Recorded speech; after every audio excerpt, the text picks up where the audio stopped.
Okay, we'll go ahead and get started. And we may have a few more folks wander in, which is okay.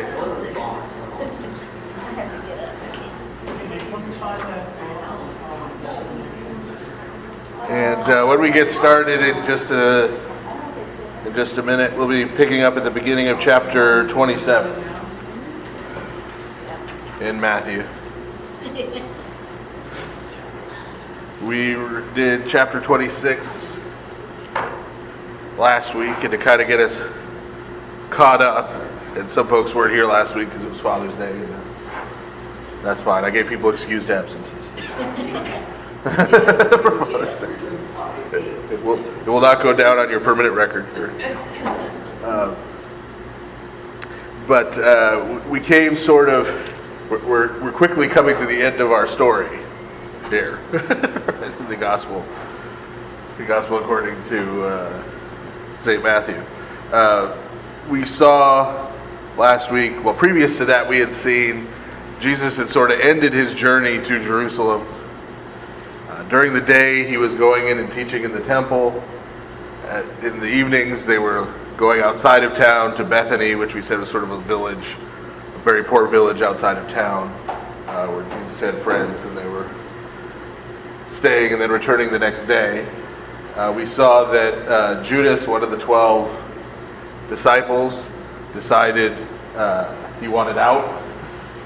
Right?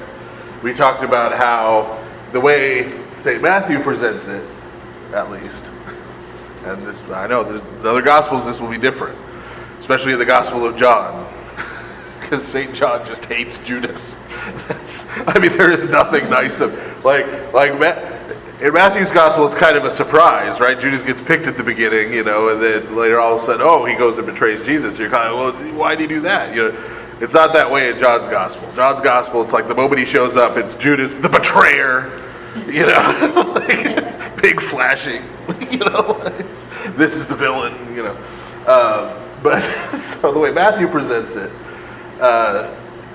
it seems like Judas got to the point with the way Jesus was talking. Because remember, their expectation was sort of that Jesus, as the Messiah, was going to sort of lead them against the Romans, right? Lead them to a kind of military and political victory, give them political independence, economic independence, right? And Jesus wasn't talking that way, and he wasn't doing that. They'd had the Palm Sunday, they have the big triumphal entry into Jerusalem, and now he's just kind of hanging out and teaching at the temple for Passover. And not only that, every time he's alone with the disciples, he keeps telling them, I'm going to end up getting killed by the Romans. Which, as we've said before, was sort of the mark. When the Romans catch you and kill you, that side of the mark that you were the false, not the real Messiah. Right? That was a sign that, we were all wet. So, the way St. Matthew presents it, Judas decides he wants out. And remember, we talked about the fact that Judas wasn't the only disciple who was having issues.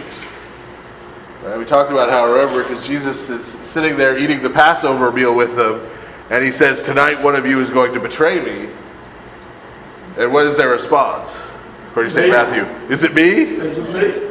Right? And we said, now, that would not be my response. If I was sitting at a table with a group of my friends, and one of them said, "One of you is going to betray me today," my first thought would not be, "Is it me?" Because I go around betraying people all the time, right? Why would you think it would be you? Well, that shows you that all of the disciples had their doubts, right? All of the disciples were having their doubts at this point. All of the disciples were kind of on the edge, right? And so, not only is it not a wonder that Judas decides he wants out, but we also saw at the end of the chapter, St. Peter, who, had stood up and banged the table and said, even if everyone else deserts you, I'll follow you to your death if I have to. Even he's sitting there swearing an oath and cussing and swearing and saying he's never even met Jesus, by the end of the same chapter, right? So Judas isn't presented here as the outlier, in the sense that the 11 were really faithful, and then there was this one guy who was a bad seed. They're all having their doubt. They're all deserting Jesus and betraying him to one degree or another. Judas is just the highest on the scale in terms of betrayal, right? And we saw how he went. No one came to him and made him an offer. He went to the chief priests, who he knew were after Jesus, and said, "Hey, what'll you give me if I turn him over to you?" Because he knew they were planning to try and get a hold of him, but they were worried about the crowds, because these huge crowds were coming to hear him preach. They didn't want to start a riot. They especially didn't want to start a riot during Passover, because they knew how the Romans responded to riots at Passover, which was killing lots and lots of Jews. Right? So that they didn't want. Judas said, "Well, I'll bide my time, right, and I'll find the opportunity to turn him over to you." And we saw that after they ate the Passover, Jesus went out to the Mount of Olives to pray. He went off sort of by himself. The disciples all fell asleep, except for Jesus and Judas, right? Because Judas saw, hey, he's all by himself. Everybody else is asleep. He went off and got the high priest and their men, brought them in, identified Jesus, and Jesus was arrested. And when he was arrested, all the other disciples scattered except for St. Peter, who sort of followed at a distance, and followed to the high priest Caiaphas' house, where Jesus was sort of put on sham trial before the Sanhedrin, waiting outside, ended up denying him. And after Jesus having predicted that he would do that, after his denial, he ran out and wept too. So now Jesus is essentially alone at the high priest's house, and the high priest has just decided to condemn him of blasphemy for essentially claiming to be the Messiah. Let me ask you this question. Did they not, like Jesus' mother Mary and some of the family, come to him while he was teaching and preaching, and they were worried about Not him? in this gospel, we'll get there. Well, Not this gospel. their doubts. Right. Well, we'll get to that. That's in a different gospel. Okay. And I'll go over this again before we begin Mark. But the reason I harp on that is it's very easy and very tempting for us to take the Gospels and start to push them together, take the stories and try and fit them together. And the problem with that is, for example, some of them even seem innocuous. Like, how many times have you seen something about the 7 things Jesus said while he was on the cross? Right? And I'll list the 7 things. Okay? Here's the problem. None of the Gospels says Jesus said 7 things while he was on the cross. Gospel of Matthew says he said a couple things. Gospel of Mark says he said a couple things. Luke says he said a couple things. John says he said a couple things. Right? So when you do that, what you've done is you've taken all those stories and you've squished them together to turn them into one story.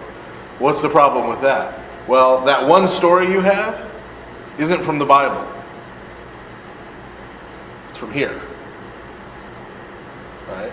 I've now constructed the gospel according to Father Stephen, right? Which isn't the same as any of the 4 that are actually in the Bible. Right? Because it's bits and pieces from all of them that I've put together, and I've decided how they should fit together and what order things should be in and that kind of thing. And so very quickly then we start thinking and theologizing and interpreting not what's actually on the page in the scriptures, but the gospel according to me. And that can lead you in all kinds of different directions. So that's the reason why I keep hammering at it. When we're reading Matthew, we're just reading Matthew. When we're reading Mark, we're going to be just reading Mark. And Luke, we're going to be just reading Luke. Because each of the 4 Gospels, the reason we have all 4, right? The Church Fathers could have just picked one, right? Canonized it. Said this is the best one, right? This is the most complete one. This is the one we want. Could have just picked 1 or 2, right? Or they could have taken all 4 of them and sort of stuck them together, right? right? We've got Tatian did that in the 2nd century. So it's not that they couldn't figure out how to do that if they wanted to. But that's not what they did. They took these 4 separate books that say 4 separate things. They put those in the scriptures. So we need to study and learn what each of the 4 says. Because each of the 4 can be true without contradicting each other. I'll give an example, and then we'll get started. In the Gospel of Mark, which we're going to be starting here soon, when Jesus is on the cross, okay, everyone's mocking him and ridiculing him. And some of the soldiers there go and take a sponge and dunk it in gall into a post and stick it in Jesus' face to try and poison him. I mean, that's how St. Mark describes it. Right, to make him die quicker. Okay. Bodily fluids. To try and poison him. Right, make him die quicker. In John's Gospel, Jesus is hanging on the cross, and he says, "I'm thirsty." And so one of the soldiers immediately goes over, gets a sponge with wine and vinegar on it, on the end of a stick, and gives it to Jesus to drink. Okay. So those are two descriptions of the same event. Right? 2 descriptions of the same event. There are lots of ways we can approach that, right? We could say, well, wait a minute, those aren't the same, right? So we could try and say, okay, well, one of these is true and the other one is wrong. Or we could try and squish them both together, right? So that they're somehow both true, right? And even out the contradictions. Or you can look at St. Mark's Gospel and say, okay, St. Mark is trying to tell us that Jesus is a victim here. And sort of all of humanity is pouring out its hatred on him. Right? He's hated by everyone. Right? So much spite for him that they're doing, while he's dying, they're doing this to him. You know, it's not enough that they're crucifying him, but they heap this on top of it too. On the other hand, St. John is telling us that even while Jesus is there hanging on a cross, dying in pain, he's still in charge. Right? He says, "I'm thirsty," and someone goes and gets him something to drink. Because he's still in charge. Because he's still God. Now, do those 2 things contradict each other? The thing that St. Mark is saying and the thing that St. John is saying? No, they don't. Right? And if you don't have both of those, then there's something missing from your picture of Jesus and his crucifixion. So we have these 4 Gospels with these 4 perspectives because when you take when you study each of them and see what each has to say, they give you a whole picture that you wouldn't get if you just had one version of the story. Okay. So that's just one example. But we'll see these as we go forward. Like as we get into Mark, there will be times where I'm not going to use Matthew to interpret Mark, but I'm going to say, okay, here's what Mark's saying. Do you remember how Matthew had this? Right? Matthew was saying X, Mark is saying Y. Right? Is this the reason why during Holy Week we have the reading of the Gospels that we see all of them? Yes. Yes. In Holy Week, like when we have the 12 Passion Gospels, right? We read all of them, or in the Royal Hours on Friday morning. Right? There are 4 Gospel readings. One from Matthew, one from Mark, one from Luke, one from John. Right? So you get each picture. You get all 4 of the little pictures that give you the big picture. So did anybody else have Viewmasters when they were a kid? Oh, yeah. Or what was the predecessor of Viewmaster? What was the stereoscope that had the cards? Yeah. You know, one of those where you had basically 2 pictures, right? And the pictures were slightly different, right? You had one in each eye. But when you saw the 2 pictures, the two slightly different pictures, your brain put them together into sort of a 3D, right? Like a rounded picture. That's the kind of idea, right? Each of the Gospels is giving us one of those pictures. When you have all 4, you get sort of the full 3-dimensional, image is the idea. Okay. So let's go ahead, we'll get started here in chapter 27, verse 1. When morning came, all the chief priests and elders of the people plotted against Jesus to put him to death. When they had bound him, they led him away and delivered him to Pontius Pilate, the governor. Okay. Those two verses sound kind of matter of fact, right? There's sort of a transition. Like, okay, we had the last scene, it was at night, right? So, okay, morning comes, and they give him to Pontius Pilate. But this would have read as a lot more ominous at the time, for a couple of reasons. Number one, Pontius Pilate, as a Roman governor, was infamous for being absolutely ruthless. I know I've mentioned a couple of times before, there was a Passover uprising shortly after he had been made the governor of Judea, where it looked like they were trying to prop up somebody as the Messiah, and maybe they were going to have a revolt in Jerusalem during the Passover. And Pilate grabbed off the streets 150 random Judean people. There were no trials. It wasn't go and investigate and find out who's involved in this plot. It wasn't even investigate and see if there really is a plot. He heard there was a plot. They rounded up 150 people off the streets and he crucified them along the roads leading into the city from all directions. So everybody coming to Passover would see these dozens of people hanging there naked, slowly dying, right? Nailed to these crosses on their way into town, and know this is what happens when you cause trouble and Pontius Pilate is your governor. Okay? So if you were thinking about it, don't. He had that reputation even among the Romans. That's part of why he was sent there. Because Judea had already been and was going, as we know, is going to continue to be a problem spot in the Roman Empire in terms of frequent uprisings and trouble. So they sent the most ruthless guy they had. Right? They sent the most vicious guy they had, and Romans could get pretty vicious. What eventually happens to Pontius Pilate? He never found out. Well, I can tell you. Here's what happens. He sticks around as governor until the next Jewish revolt, the one where the Romans had to come in and wipe out the temple.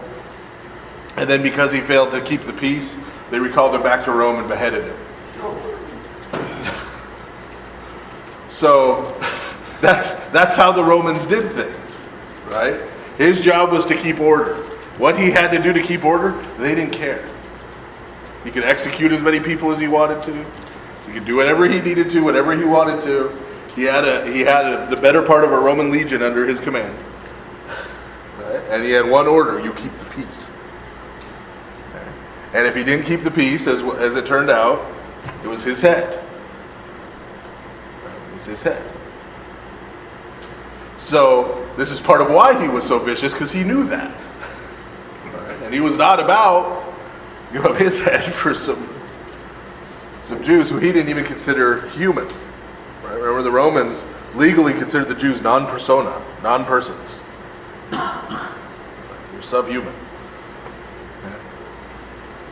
So yes, so when this verse says, "Oh, and then they took him to Pontius Pilate," right?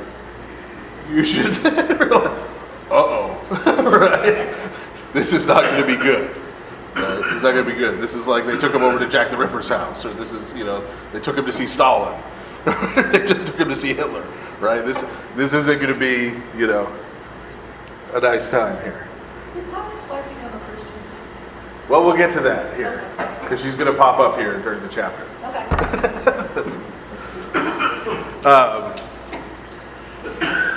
So yeah, that's the first point where these couple verses are. The other thing that should strike us as odd is, and we saw this before, remember when we talked about the Herodians and the Pharisees showed up together to try to trick Jesus? And these are people who hated each other. I mean, hated each other.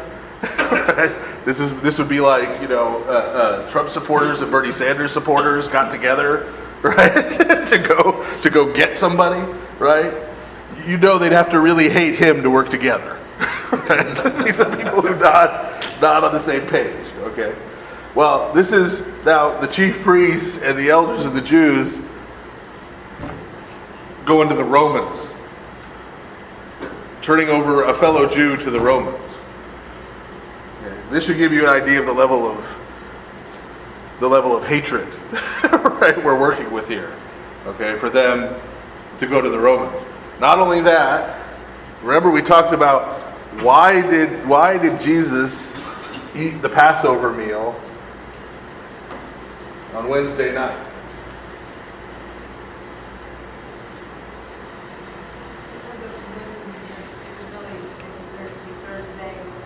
Right. Because the Passover that year was on Saturday. It was on the Sabbath. It was on the Sabbath, which meant Friday night, Friday night was already the Sabbath. Right? You can't cook. You can't do anything. Right? So we have to back everything up a day. Okay, but we've got the Sabbath coming up, Passover coming up. We're already in the Passover celebration. And not just some Jews, but the chief priests and the elders of the Jews have just all walked into a big Roman building full of unclean Gentiles. Yeah.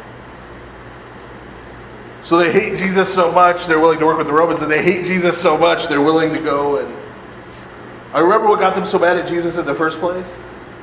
That he was eating with the tax collectors and the sinners, hanging around with Romans. Guess what? Now to kill him, they're willing to do the same thing. That's how deep this hatred runs. So there's just a couple little verses there, but there's a lot conveyed by that in terms of just how desperate they are to kill him, to see Jesus dead, that they're willing to do this. And the fact that they're taking him to Pontius Pilate means, effectively, he is dead. He is dead. Because Jews who get brought up on charges for anything in front of Pontius Pilate end up dead. Right? You steal an apple, you end up in front of Pontius Pilate, you're dead. Okay? That's because he doesn't have time to hear cases. Okay? So verse 3, then Judas, his betrayer, seeing that he had been condemned, was remorseful and brought back the 30 pieces of silver to the chief priests and elders, saying, I have sinned by betraying innocent blood. So we get the clear impression here that whatever Judas thought was going to happen, he didn't think this was going to happen. We talked about how Judas, we can't 100% prove it, but there's very good evidence, both in the text and in his name, that he was part of one of these zealot groups that wanted to overthrow the Romans. And that may have been why he became disillusioned with Jesus, because Jesus clearly wasn't playing along with their program. Okay? But he also hated the Romans, right? He also hated the Romans. Right? And he didn't turn Jesus over to the Romans. You know, he didn't go to the Romans to turn over Jesus. He went to the Jewish officials, his people, right? His people's officials. So we're not sure exactly what he thought would happen, but it definitely wasn't that they would turn him over to the Romans. Right? That they betray a fellow Jew. Well, what would be the logic coming out of betraying Jesus to the Jews, if you will? What else could possibly happen? He was not aware, are you saying, of their hatred for him? Well, even if he thought they were going to kill him, there's a difference between being stoned to death by your fellow Jews and being turned over to the Romans. Either way, he knew he was going to die. Yeah, probably. That things were not going to go well. I mean, he may not have thought about it that much, in the sense that, well, either he'll recant or, admit he's not the Messiah or whatever, but I'll be out of town and I won't have to worry about getting myself killed. But he definitely did not think they were going to go to the Romans. Right? That's a whole other thing. Right? It's a whole other thing. I mean, this is a whole nother level of betrayal in terms of their race. So he goes and tries to give the money back. Right? He says, "Look, Jesus didn't do anything deserving of that. Right? I wanted out, but I didn't know this is where you were going." So he tries to give them the money back. And they said, "What is that to us? You see to it." Right? So they wouldn't take it back. Verse 5, "Then he threw down the pieces of silver in the temple and departed, and went and hanged himself." So Judas' response, when he realizes what's happening and that he's betrayed Jesus, is he goes and commits suicide. And he goes and commits suicide. After, since they won't take the money, he just throws it at them. Essentially, he goes and... Even if he had given the money back anyway, Jesus would still forgive him, but he didn't ask. Right, well, He yeah. didn't ask God neither. We don't see. I mean, it looks like maybe he's going to repent, right? Because he comes back and he says, "I've sinned." Right? Yeah, that's It what looks I'm like, saying. okay, well, maybe he's repent, but ultimately he doesn't. He goes and he kills himself. Yeah, the difference between, it's part of what I was getting at in the last chapter. Right? The difference between Judas and the other disciples is not that Judas betrayed Jesus and the other disciples didn't. They all did to varying degrees. Okay, Judas was the worst. Peter was probably the second worst. Right? But the big difference between Judas and Peter and Judas and the other disciples, right, is that Peter, we saw, ran out and wept. Right? Ran out and wept. And we're going to see Jesus forgives him and reinstates him. Right? Whereas Judas goes out and kills himself. He doesn't repent. That's the difference between Judas and the other disciples. They all betrayed Jesus. Every single one of them. Judas just didn't repent. Oh, even John. We're in Matthew's gospel. Matthew's gospel just says the disciples ran. We'll get to John. But John did too. In Matthew, everybody's gone. Everybody splits. But so it's important that we see that, right? It's not that all the disciples were these great heroic guys, except for Judas, who was a bad guy. They were all in Matthew. All of them were treacherous. All of them had their doubts. All of them ran away in the end. It's just which ones came back and which one, and Judas who didn't.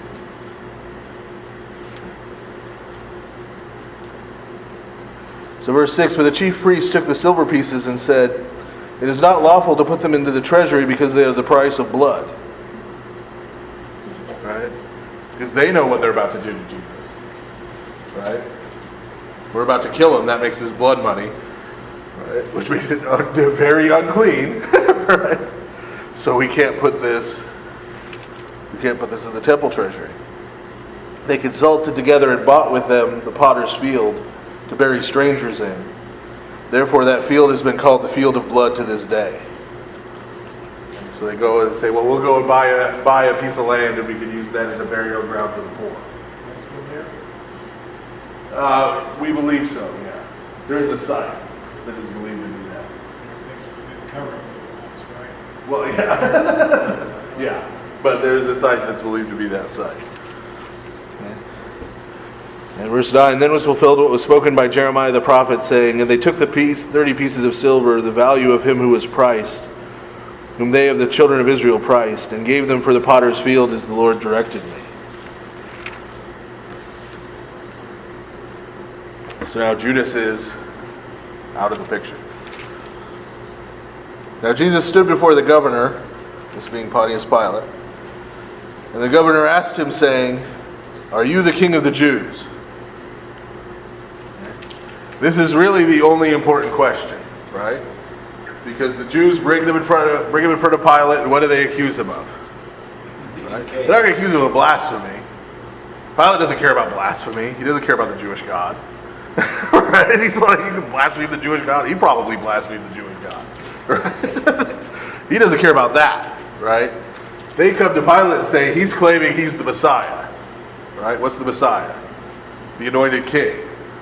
Right? Mashiach or Christos means anointed one. Right? He's the king, descended from David. He's coming and claiming he's the king of our people.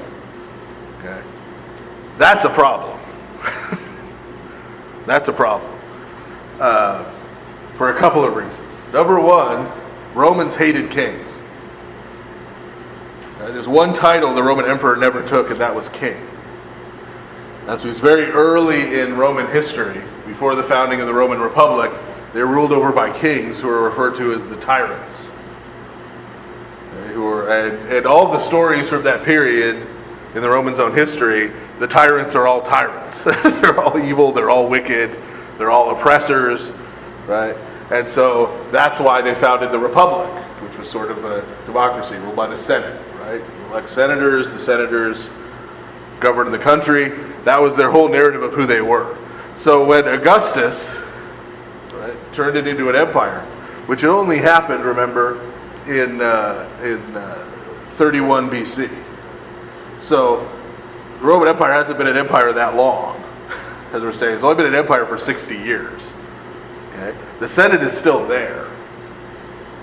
Okay? Just a series of generals, starting with Caesar Augustus, has sort of set themselves up. The Roman title that we translate emperor is imperator, which means conqueror in Latin. Okay, conqueror. That didn't mean they conquered the Roman Empire. It meant they conquered land and added it to the Roman Empire. That they were responsible for the victory of Rome over the whole inhabited world. Okay, but they never took the title king because king was associated with that bad stuff. They didn't like kings. So the Romans don't like kings, number one. Number two, if you've got an imperator, if you've got an emperor, right? Some of his other titles were Son of God, right? Savior of the world, okay, right? You've got this guy ruling the Roman Empire, and now all of a sudden, this peasant shows up, trying to lead some kind of peasant revolt, saying he's the king of some of your Roman subjects. You're challenging the emperor. Right? If I decide, now the parish house is going to be Father Steve land and I'm seceding from the United States, right? I'm now the king of Steve land and I'm not going to pay any property taxes and I'm not going to pay, right? Eventually the government would have something to say to me, right? Well, Pontius Pilate has something to say about that. Okay. So that's the crime he's accused of. He's accused before Pilate of trying to set himself up as a king. Right? Trying to set himself up as a king. Over against Caesar, who is the emperor. And Jesus responds. So he asked him, "Are you the king of the Jews?" Jesus said to him, "It is as you say." And while he was being accused by the chief priests and elders, he answered nothing. So they make this one accusation. Pilate asks them about it. He says, yeah. And then they start piling on. He said this. He's been going and causing trouble in the temple, turning out the moneylenders, turning over tables, causing a ruckus. He's got big crowds coming to see him, mobs. You don't want mobs, blah, blah, blah, blah, blah, blah, blah, blah, blah, blah, blah, right? On and on and on, accusing him of all this stuff. And Jesus just stands there and doesn't say anything. Okay, well, they go on and on with this stuff. Verse 13, then Pilate said to him, "Do you not hear how many things they testify against you?" But he answered him not one word, so that the governor marveled greatly. Okay? So Pilate says, "Are you hearing all this stuff?" You're not defending yourself. Are you hearing all this stuff? Right? Does he answer Pilate? Now, we haven't noticed this because we aren't living in the Roman Empire. But for people reading this at first, this scene would seem very strange. They would have said, why is Pilate talking to Jesus? That was not his usual, right? His usual was more like, we've got 2-3 witnesses who say this guy was claiming to be a king. Okay, kill him. Right? That was Pilate's usual, because, if he made a mistake, oh well, dead Jew. Pilate didn't care. Right? He didn't care. Okay? He really didn't care. So, this would seem very strange to them. We're going to see here in a minute why this is different why Pilate's treating this a little differently than most of the people who got drunk in front of him. Verse 15. Now at the feast the governor was accustomed to releasing to the multitude one prisoner whom they wished. And at that time they had a notorious prisoner called Barabbas. Okay. And that name is transliterated from the Aramaic. Remember, Bar means son of. So his name is Bar Abbas, son of Abbas. Okay. So they have this notorious prisoner, Barabbas. Therefore, when they had gathered together, Pilate said to them, "Whom do you want me to release to you, Barabbas or Jesus who is called Christ?" Jesus who is called the Messiah. Okay. For he knew that they had handed him over because of envy. Okay. So now if you're reading this in the first century, if you're reading this, now this is getting really weird. Because now it looks like Pilate's trying not to kill Jesus. Which again is very un-Pilate-like. Right? Normally execute first, ask questions later, right? And by ask questions, I mean try and find other associates you could execute too, right? In this case, it's like he's trying to get out of it, right? He drags out this other prisoner, right? They're not going to want to release him, right? This guy, he's an actual criminal. They'll pick this Jesus guy. We'll let him go, right? I mean, we come in to hear him at the temple, right? They must all like him, right? So it's like Pilate's trying to engineer this so he doesn't have to kill Jesus. Well, here now we find out why.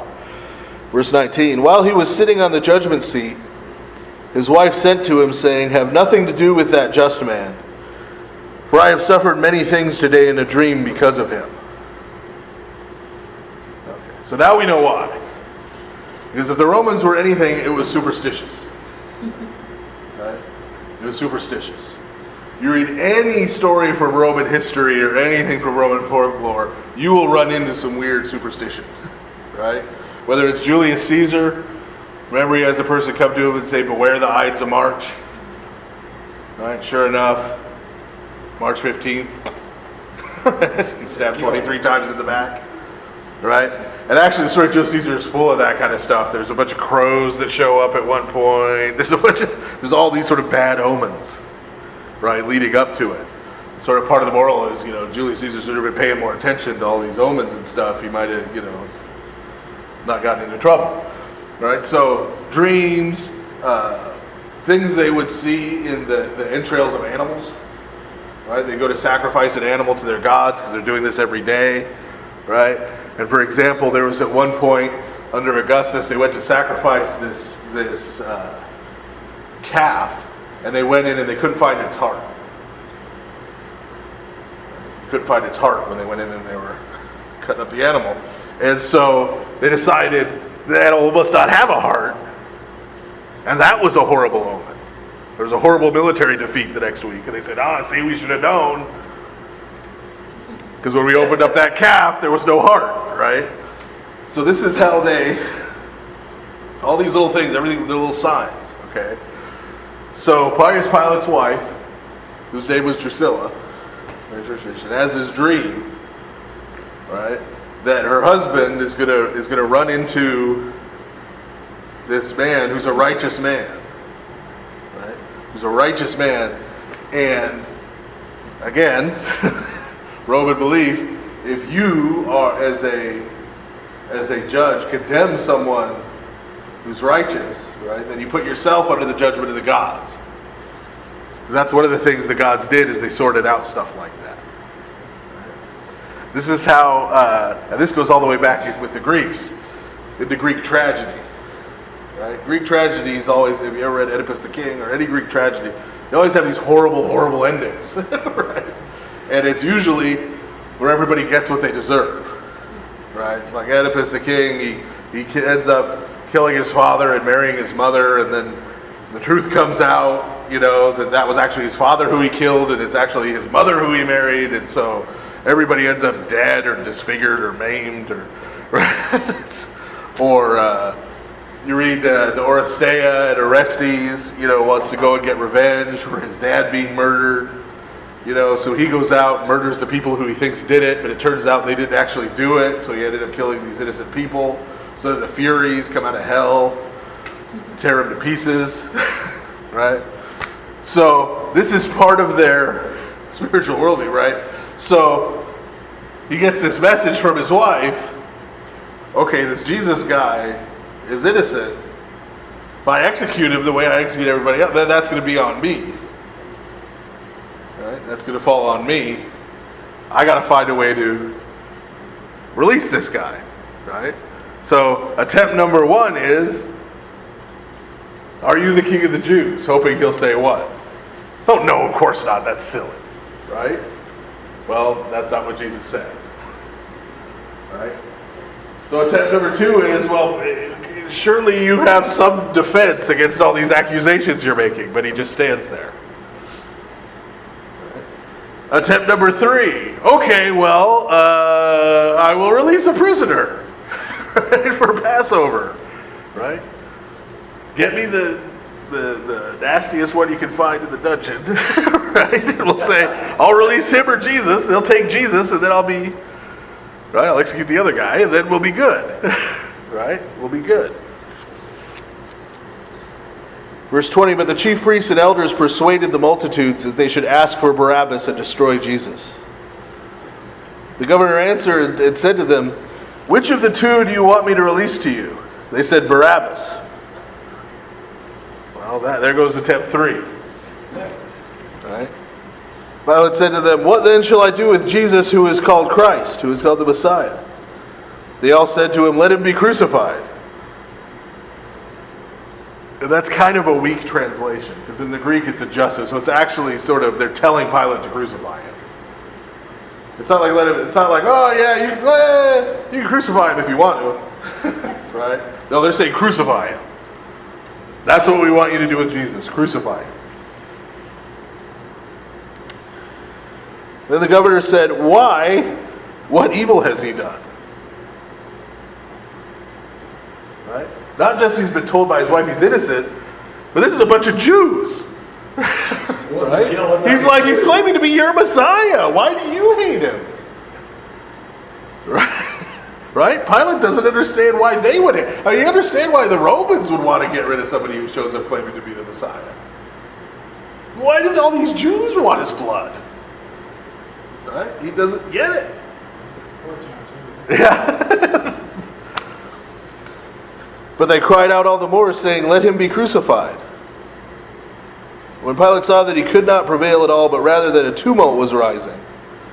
Okay, a tumult was rising, again, is kind of a polite pronunciation. Basically, he saw that the crowd was turning into an angry, violent mob. Right? And remember what his duty was.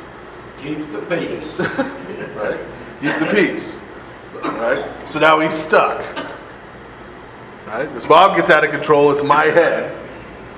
Right, to my superiors, right? On the other hand, I really don't want to kill this guy because this dream my wife had telling me he's innocent. I don't want the consequences from that either. So he's stuck now. So what does he do? He took water and washed his hands before the multitude, saying, I am innocent of the blood of this just person. You see to it. So he says, washes his hands of it. Right? Literally. Says, I have nothing to do with it.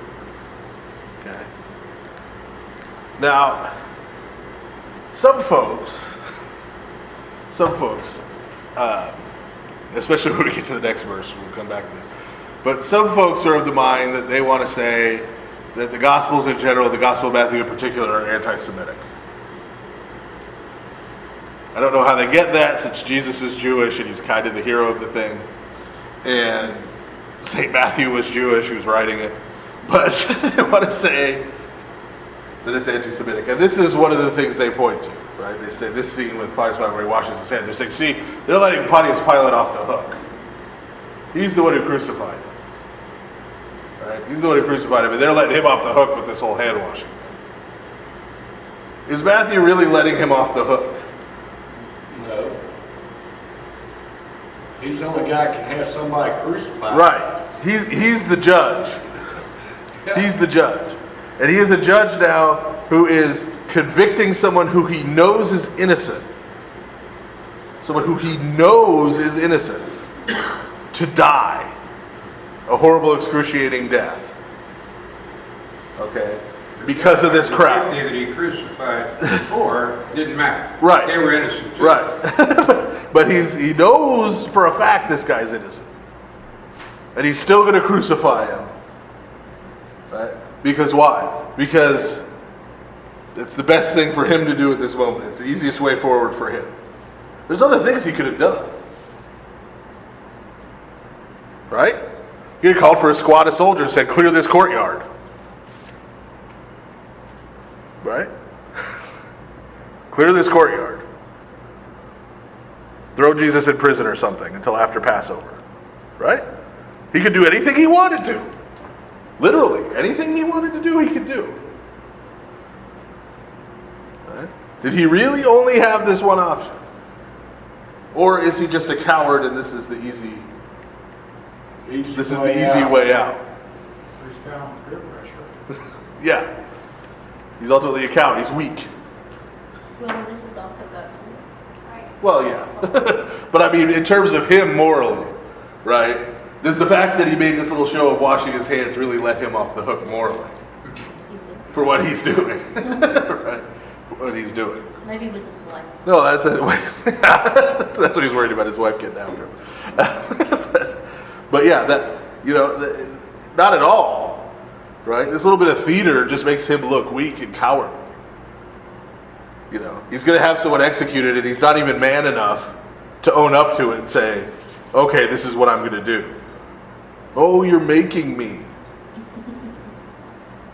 You people who I don't consider people, who I consider rabble, who I consider cattle. You're making me do this.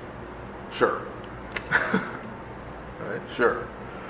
So, no. I think Pontius Pilate is presented here as being weak and cowardly.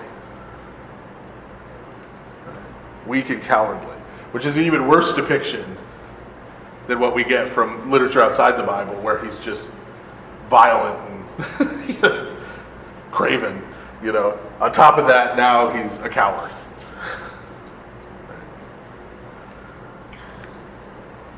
Would Christianity be like it is today if Pilate had released Jesus? Not put you on this. Well, it's one of those what ifs that we know couldn't have happened, because Jesus had already said he was going to be crucified by the Romans. Probably ended a lot of it. so there's not really a what if, because he knew it was going to happen, and it all played out.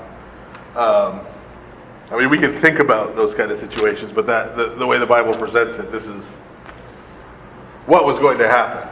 My point is just that doesn't let Pilate off the hook, right? The fact that this was going to happen. So he washes his hands. He says, I'm innocent of this. I don't want his blood on my hands, even though I'm about to execute him. Verse 25, and all the people answered and said, his blood be on us and on our children. Okay. They said, okay, we'll take the blame for killing him. Now, this verse in particular, people who want to say that this is anti-Semitic jump up and down on, to the point that this phrase was actually in the Mel Gibson Jesus movie, Passion of the Christ. Okay? which is subtitled. The movie's all in Aramaic, subtitled. They say this at one point, but they didn't subtitle it. And the producers of the movie chickened out a little bit. But that's because this is, and they'll say, this is saying that the Jews killed Jesus and the Jewish people living today are still guilty of killing Jesus. The question is that what Matthew is saying? Is that what Matthew is saying? Well, let's look at this image of his blood be on us and on our children. And this is the Wayback Machine again. This is going back a few years in Bible study. But does anybody remember where we last read about blood being thrown and or sprinkled on people and their children? I know it's a tough one. Well, I was thinking about in Egypt, was it not?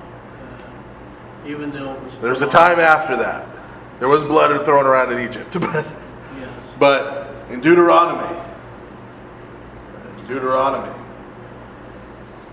when Moses went and sort of re-ratified the covenant, remember what they did? The people all got together and they took their oath saying that they would follow God's covenant. They accepted it, that they would. Now they didn't end up doing it, but they said they would follow it. And Moses, after they took the animals they had sacrificed, right, in the ceremony, ratified the covenant, and took the blood and sprinkled it on the people. Right? It's a sign that they were now under the covenant. Okay? That meant you're accepting now. You're part of the covenant. Right? And now if you violate the covenant, right, remember we talked about this last time a little bit, the covenant ratification where you cut the animals in two. If now you break the covenant, part of your oath is you're saying you're going to end up like that animal. Right? You're also sort of invoking a curse on yourself if I don't follow the covenant. Okay? Last chapter, when they were eating the Passover meal, and Jesus took the cup of wine and he blessed it, what did he say? This is my blood. My blood of the new covenant. Of the new covenant. Right? This is my blood of the new covenant. Right? So Jesus, when he's crucified, right, that sacrifice is the sacrifice that ratifies the new covenant. Okay? So the way St. Matthew is depicting this moment where they give Jesus over to be crucified, right, is not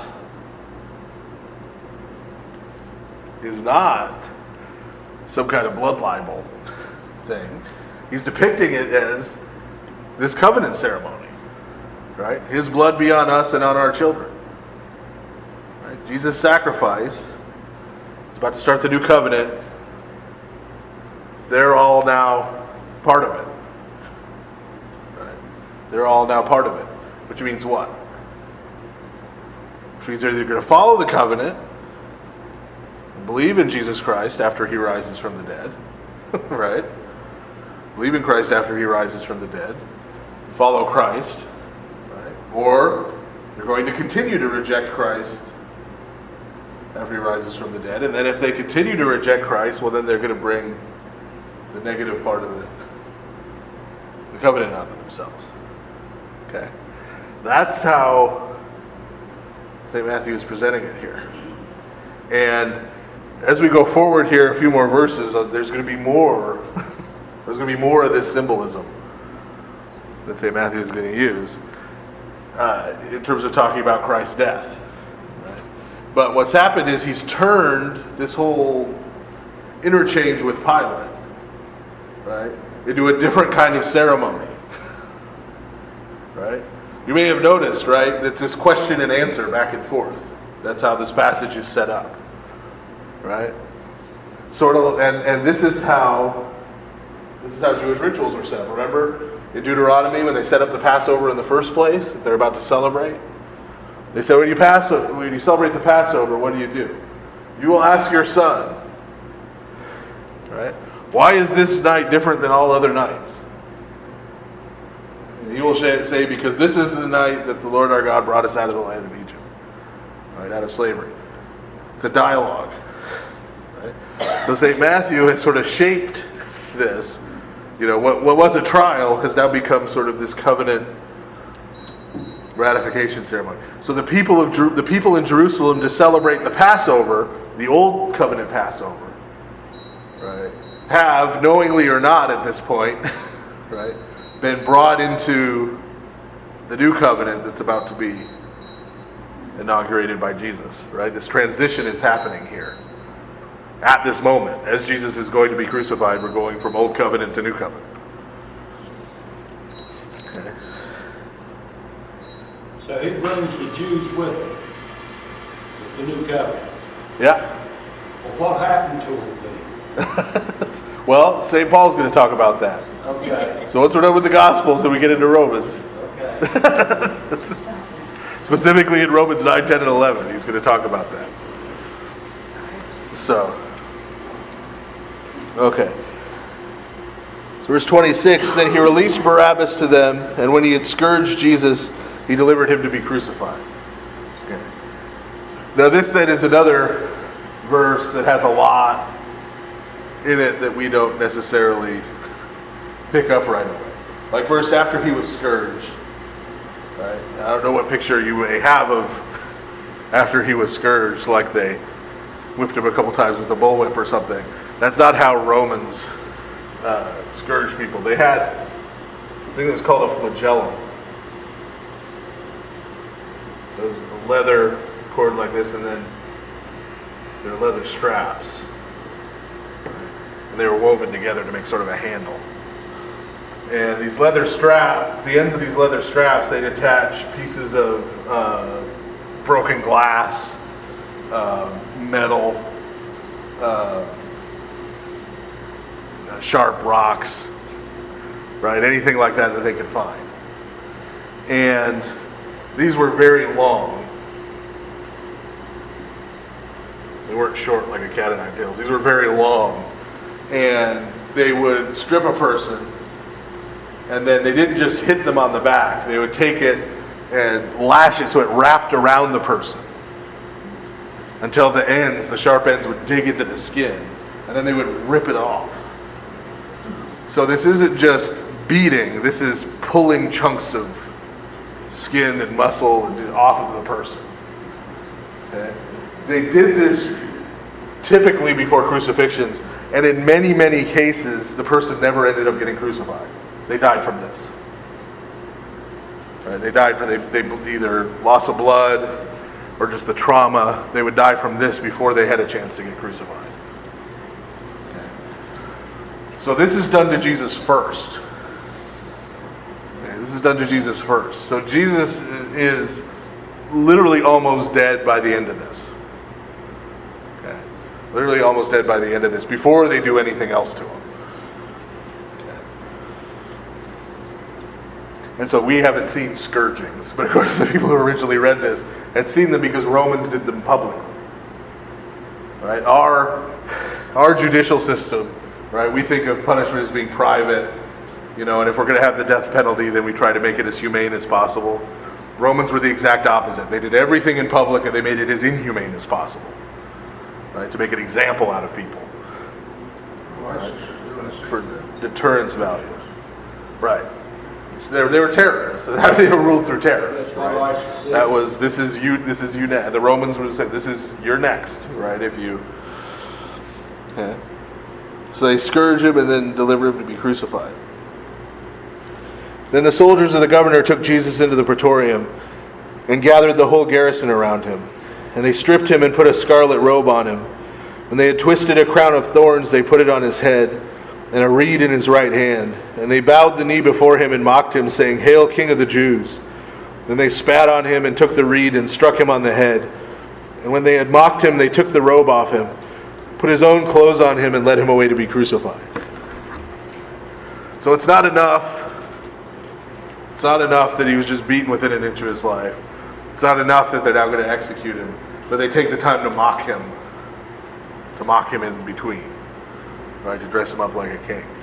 But Verse 30 here is important. Okay. Where it says that they spat on him and they struck him with the reed that they gave him to hold like it was a scepter. Why is that important? Well, because from a couple of sources, one of them the Epistle of Barnabas, and the other one in Jewish literature, we know about some of the details about another ritual that we read about way, way back again in the Torah and the Pentateuch, and that was with the goat. Remember the goat on the Day of Atonement? They would take a goat, Let out of Jerusalem. and they would, well, at that time the camp, but now in Jerusalem, yeah. They would take a goat, and what it says in the Old Testament when it's instituted is they would lay the sins of the people on the goat, and then send the goat out into the wilderness to die. Sort of as a symbol that the goat was taking the people's sins with it. Right? And then later in Jerusalem they sent him out of the city to die. Well, in these detailed descriptions that we have in the Epistle of Barnabas and other places, they say that the people, when they were driving the goat out of the city, would spit on it and beat it with reeds. Okay, the same words, same word for reed. That they would do that on the way out, right? And that was part of the rituals, and you were rejecting your own sins, right? You're putting your sins on this goat. You want nothing to do with them anymore, right? And you're sending it outside to die. They would also put a red thread, a red cloth around its neck, right? So you notice when they're mocking Jesus here, they don't take a purple robe like a king would wear and put it on him. It says they take a crimson, they take a red robe and put it on him and spit him and hit him with the reeds, right? So this is another little piece of imagery that St. Matthew has taken, right? It's taken from the Jewish ritual and put in here, right, to sort of reshape it, right? For what the Romans think they're doing is they're mocking Jesus, right? But almost unknowingly, they're participating in this ritual, right, where the sins of the people are being put on Jesus, and Jesus is about to be led where? Out of the city. Out of the city, outside of the city. Right? St. Paul's going to make a point of this later about Jesus being crucified outside of the city. Okay. Now, verse 32. Now, as they came out, they found a man of Cyrene, Simon by name. Him they compelled to bear his cross. Okay. So this is another sign that the scourging probably nearly killed Jesus. Right? He's not able to carry. Right? St. Matthew's presentation. He's not able to carry it out to the hill because he's already in such bad shape. And typically, what they were carrying was not. And we have in our picture that, this is Jesus' cross, and he was, sort of dragging this whole thing. That's not typically how the Romans did it. Typically, they would be carrying the crossbar over their shoulders that they were going to end up getting tied, nailed, whatever to once they got there. And the Romans, once they got outside the city, they would have stakes set up to nail it to, or they would nail it to a tree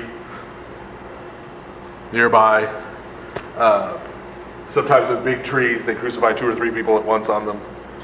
They got kind of creative in sort of repulsive ways because I guess they got bored crucifying people the same old way every day. So they would crucify people sideways and upside down and all kinds of different twisted things.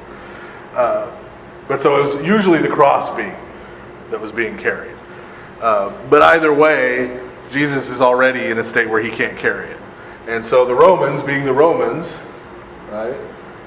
Cyrene had a huge Jewish population, so this is another Jew, right? They'd grab the nearest strong-looking Jew and say, hey, you carry it for me. They don't ask, right? They don't ask. If you don't comply, you're going to end up on another cross at the end of this trip, right? Verse 33, and when they had come to a place called Golgotha, that is to say, place of a skull, they gave him sour wine mixed with gall to drink. But when he tasted it, he would not drink. Now notice, Matthew's gospel, we were just talking about the other two gospels presented, they try to give it to him before he's even on the cross. And Jesus refuses. And Jesus refuses. Why? Well, a couple things. First, we'll talk about why it's called the place of a skull. In Jewish tradition, the reason that hill was called the place of the skull is they believe that's where Adam was buried. They believe that's where Adam was buried. Because in Second Temple Jewish literature, they've sort of restructured geography. Since Jerusalem was the holy city, they said, oh, okay, Jerusalem must be where Eden was.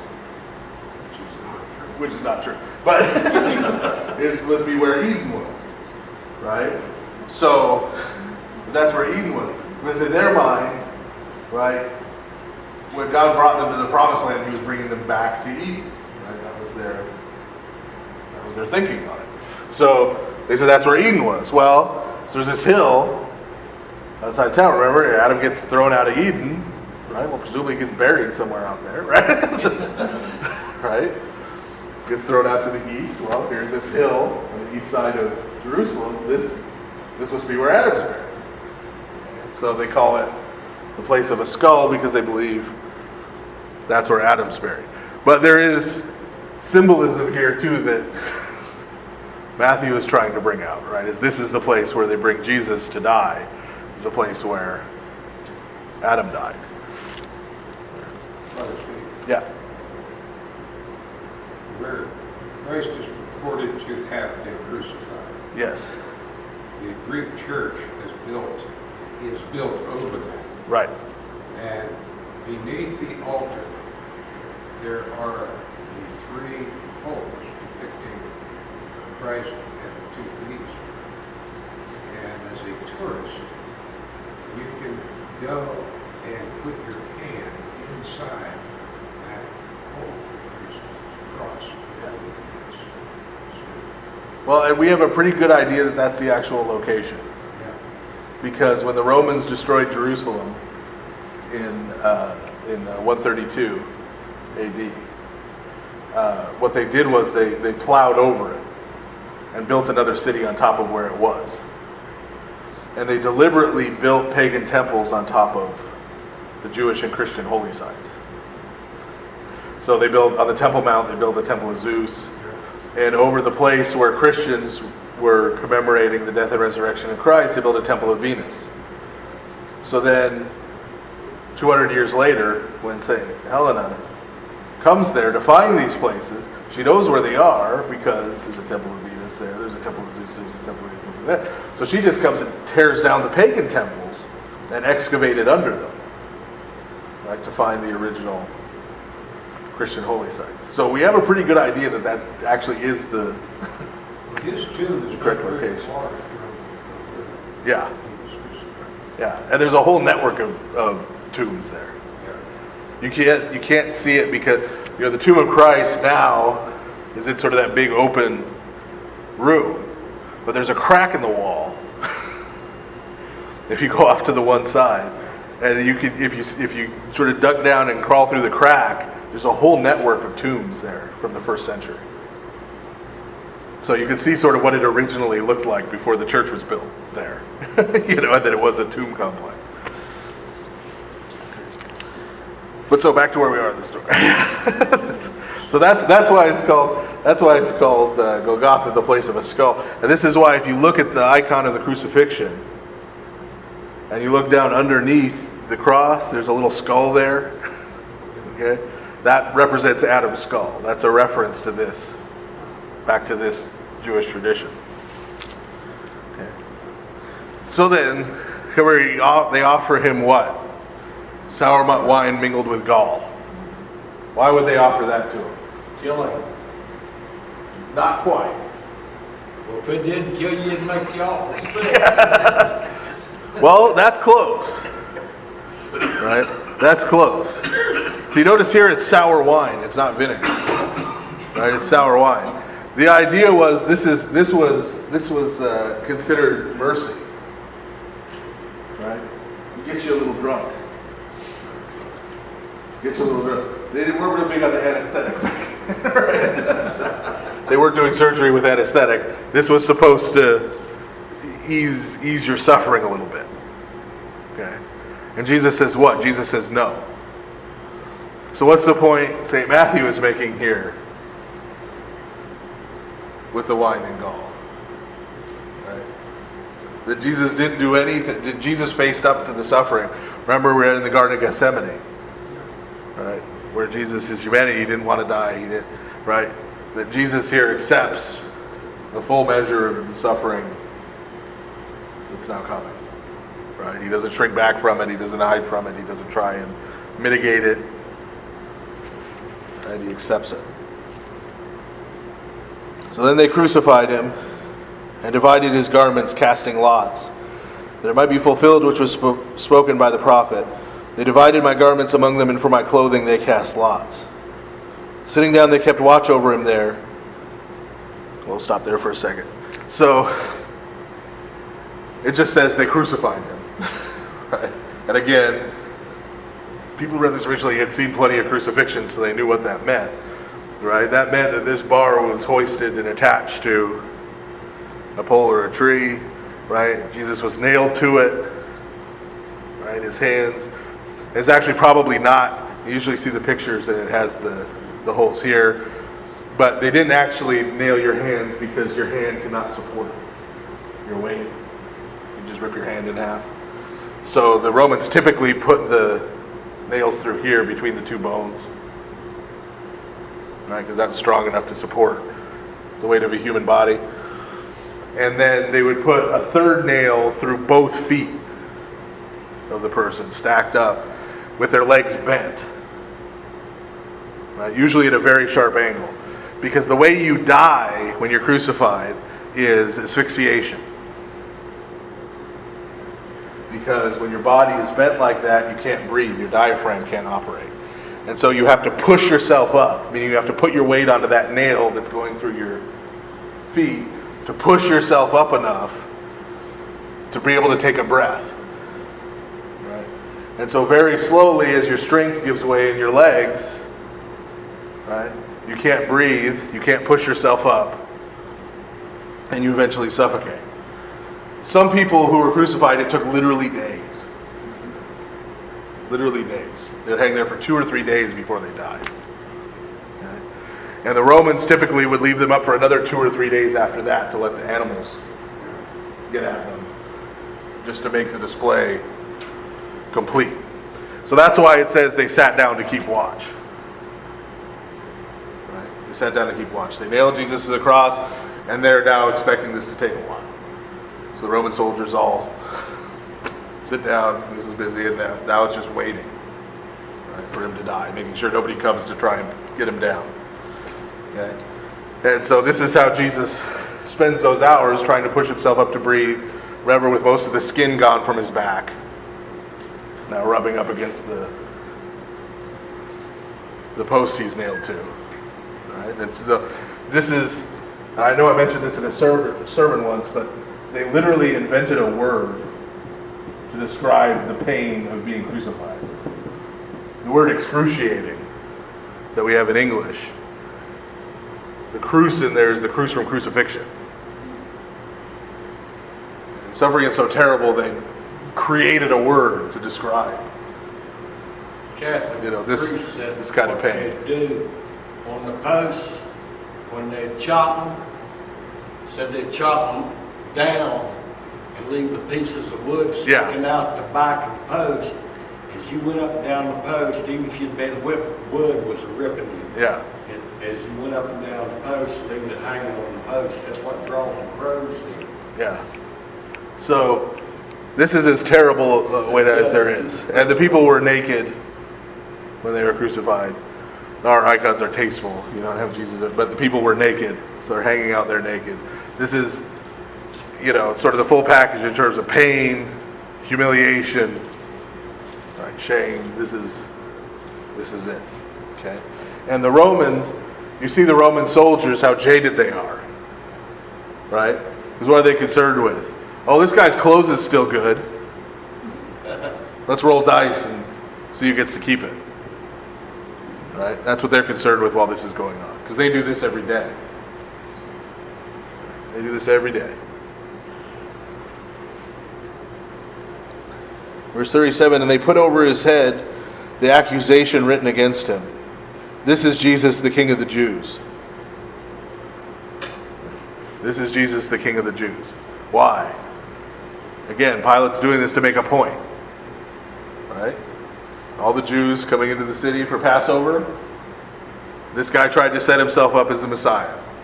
This guy tried to set himself up as the king. Right? Look what happened to him. Okay? He's sending a message to all the Jewish people. Then 2 robbers were crucified with him, one on the right and another on the left. And this is a reference back. You notice how specific St. Matthew is.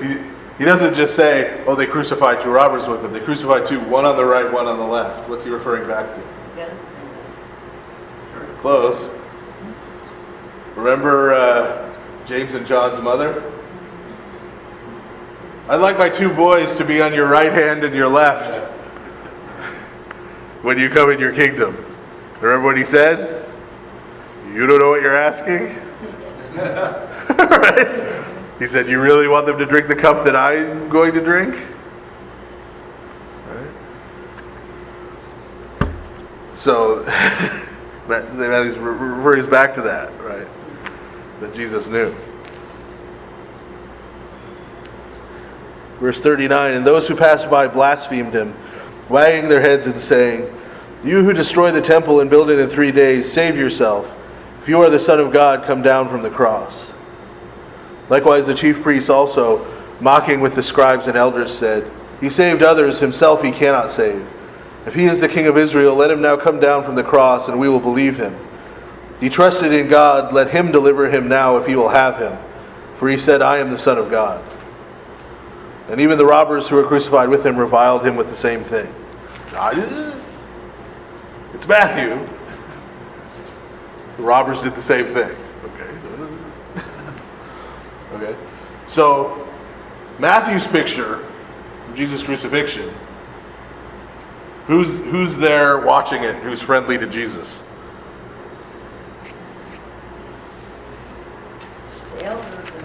Who's friendly to Jesus? No one. Well, his mother. Has he said anything about his mother? The picture, as Matthew's painting it so far, right? The disciples ran off, and they haven't come back. Well, Matthew's got a first-hand account. But he doesn't say he was there. He hasn't said it was a first-hand account. The way he's presenting it, Jesus is all alone. Right? Jesus is all alone. They've all deserted him. And everybody there, as Matthew presents it, is mocking him still as he's dying. Right? To literally add insult to injury.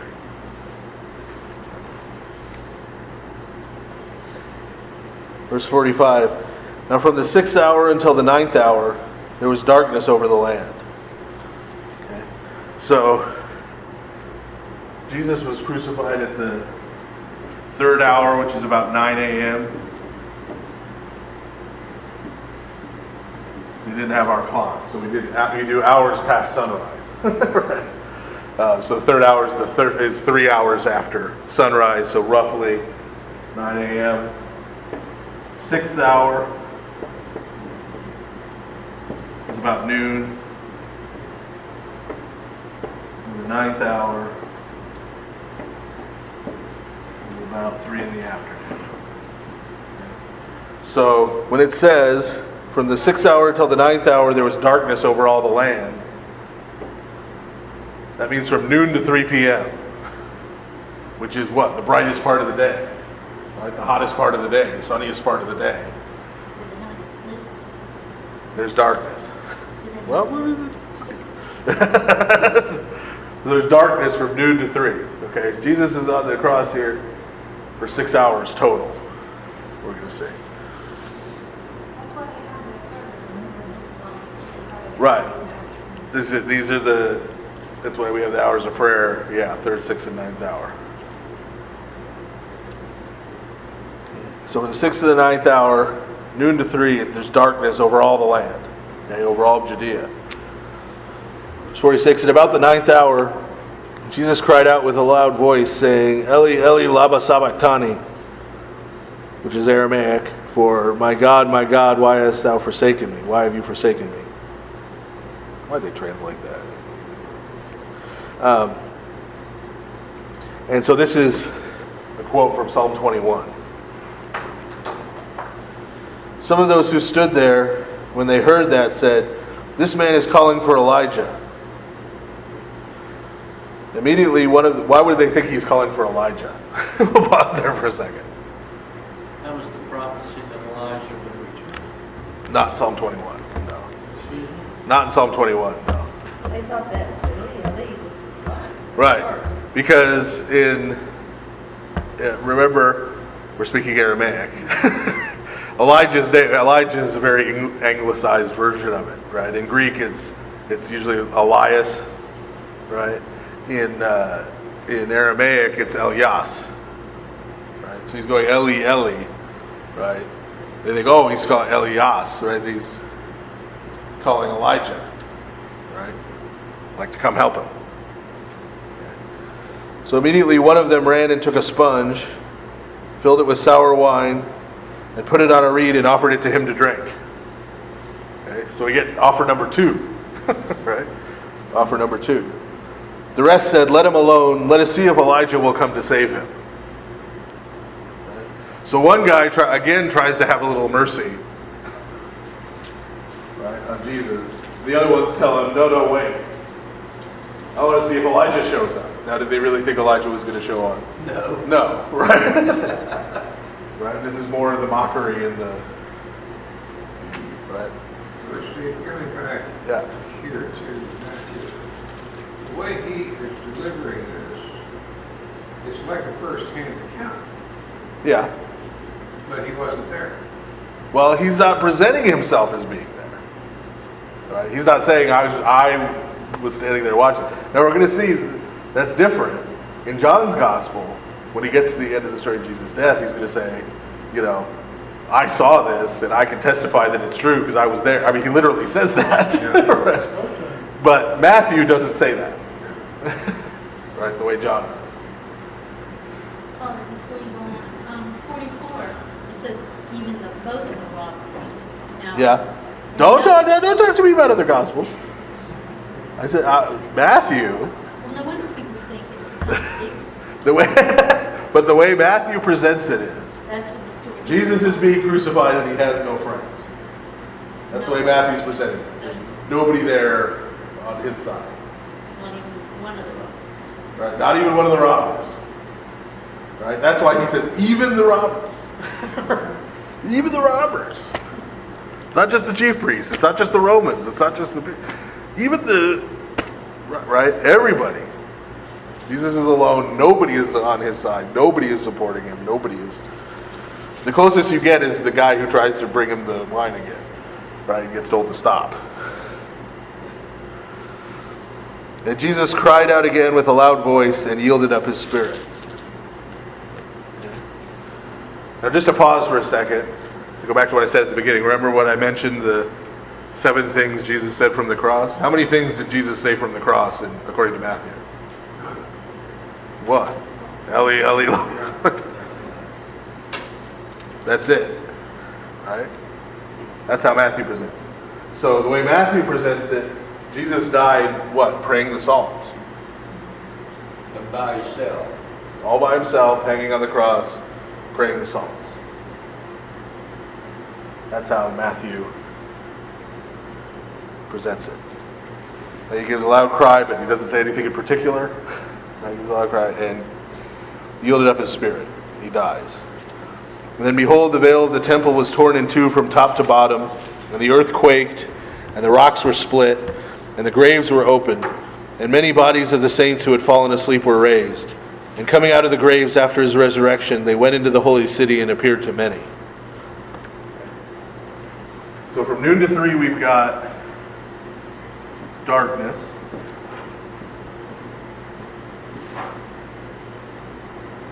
in the middle of the day. We've got an earthquake.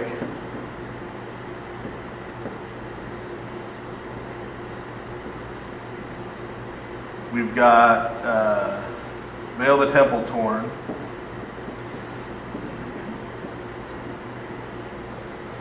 And we've got Grave open. dead people rising from the dead.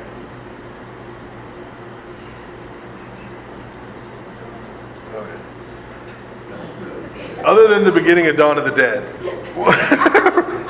Rocks were split. is there anything in the Old Testament? Right, the earthquake, the rocks were split, or broken open.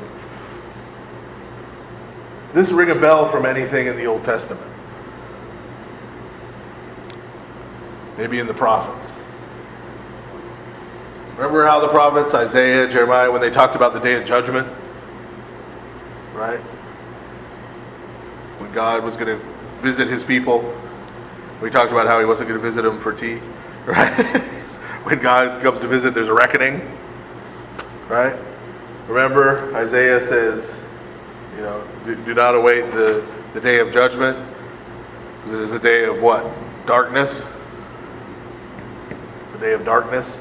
Why did he say that? Well, because they were all hopeful, because the Jews were all sure they were on the right side, right? They're like, oh yeah, that's what God's going to take revenge on all our enemies for us, right?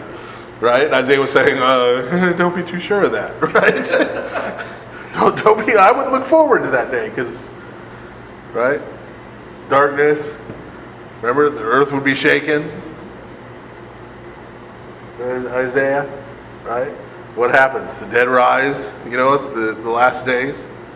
Okay. So what's Matthew saying about Jesus' death when he has all this happen? That's the The judgment. time Jesus died. That's judgment. That's the judgment. That's the day of judgment they were talking about. Because remember, when we went through Isaiah and Jeremiah and Ezekiel, they all had that same pattern, right? Remember, judgment was going to come on Israel. There was going to be a remnant, right? That remnant of Israel would be purified by the judgment, and then the Gentiles would all come in and join and worship Israel's God, right? Matthew's saying, when Jesus died, that was the judgment coming upon Israel. That's when the judgment came upon Israel. And so what's going to happen to the people of Israel? Remember we talked about Matthew had set up this covenant, new covenant ratification ceremony, right? So what's going to happen to the people of Israel?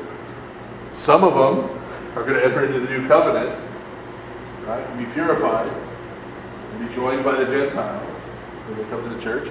And some of them, right, are going to face judgment. They're going to be broken off. So Matthew's saying this stuff happened. This stuff happened at the time of Jesus' death. And what's really interesting is, especially this last one, many of the saints, many of the holy ones from before rise from the dead. If you read closely, graves were opened and many bodies of the saints who had fallen asleep were raised, and coming out of the graves after his resurrection. Did you ever notice that before? They rise from the dead at the time Jesus dies, 3 p.m. on Friday, but they don't come out of the graves until Sunday morning. Right? So if we take that real literally, the picture is they just, I guess, got to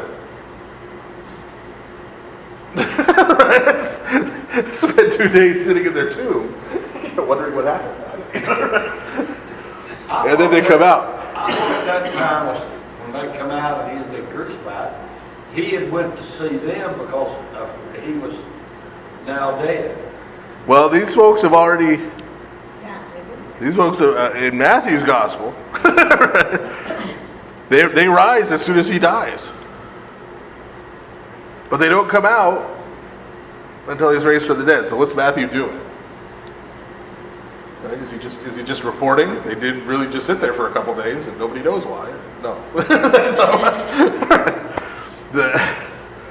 what Matthew's doing is something very subtle, right? In that he's just said that this is fulfilled right at the time Jesus dies, right? This day of judgment. So does that mean, right? Does that mean the end of the world happened then? Resurrection of the dead happened then? No. They came into the city. That's still in the future, right? Still the future for us, 2,000 years later. Right? That all the dead are going to rise from the grave, right? So that's why he has them not come out until Jesus rises from the dead. Because when Jesus rises from the dead, that's the beginning of the resurrection of the dead. Right?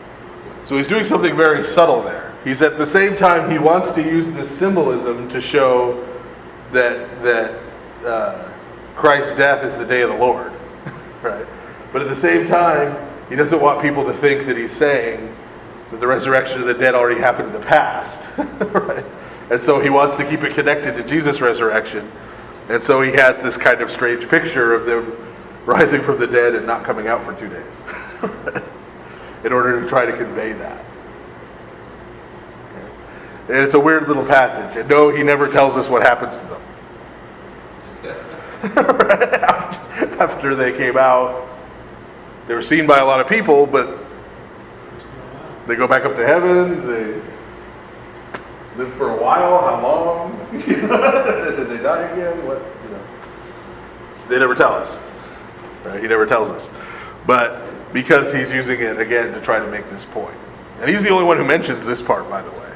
Everybody has the earthquake and the darkness and uses that symbolism. He's the only one who uses this. Probably because it's kind of problematic to try and explain what he wants to explain. Well, perhaps you can go over this again. I'm a bit confused because on the time frame, the centurion, okay, he's there guarding Jesus, saw the earthquake, the things that... We're not there yet. We're not there yet. Yes. We're talking about all this stuff happens. In just a second, he's going to see it. But and I wanted to comment on one other thing, and that's the veil of the temple being torn in two. Okay. Lots of people do lots of strange things with this. Lots of people do lots of strange things with this. But we'll start with, what do you think is the significance? Why do you think Matthew makes the point that it was torn in two from top to bottom? That we have access to God directly. What does that have to do with top to bottom?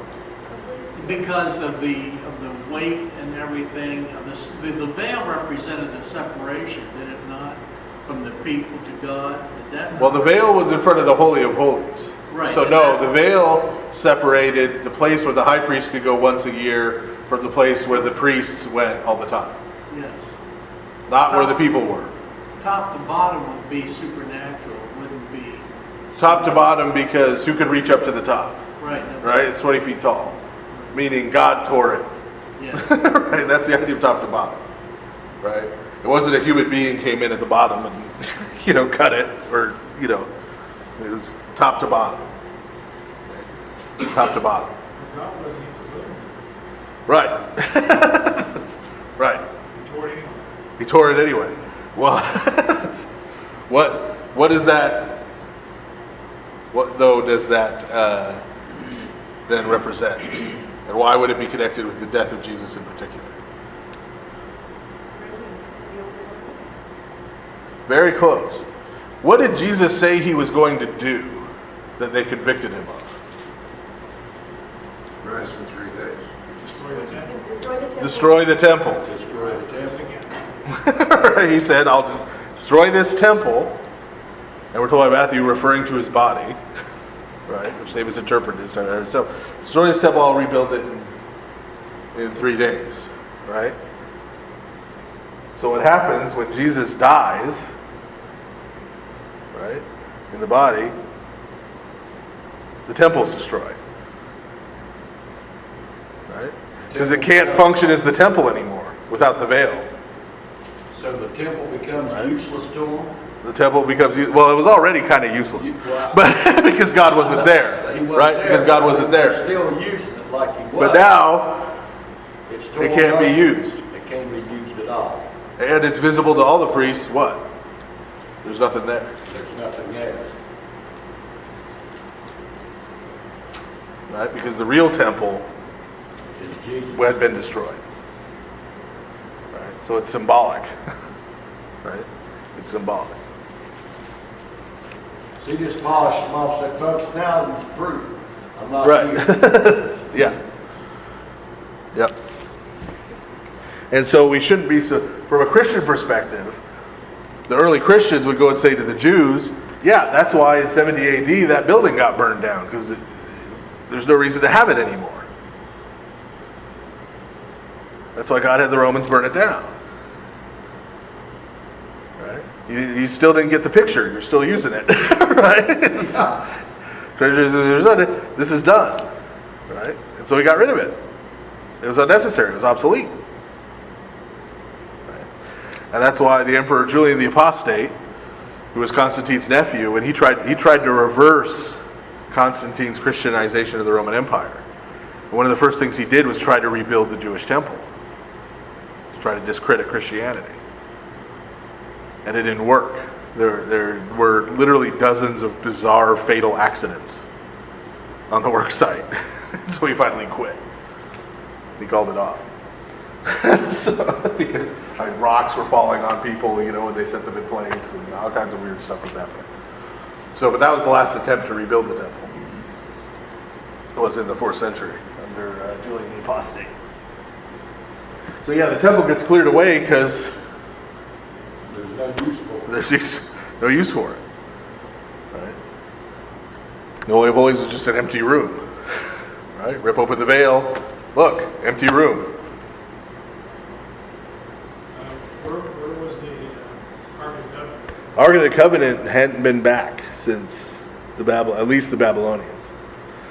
So, first thing, I think the Ethiopians are telling the truth and they have it.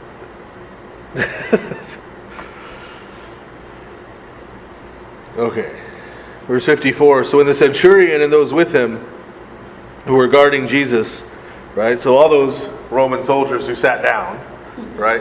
The centurion would have been there. The centurion was like a sergeant, right? He was in charge of 100 men, right? So he's out there supervising.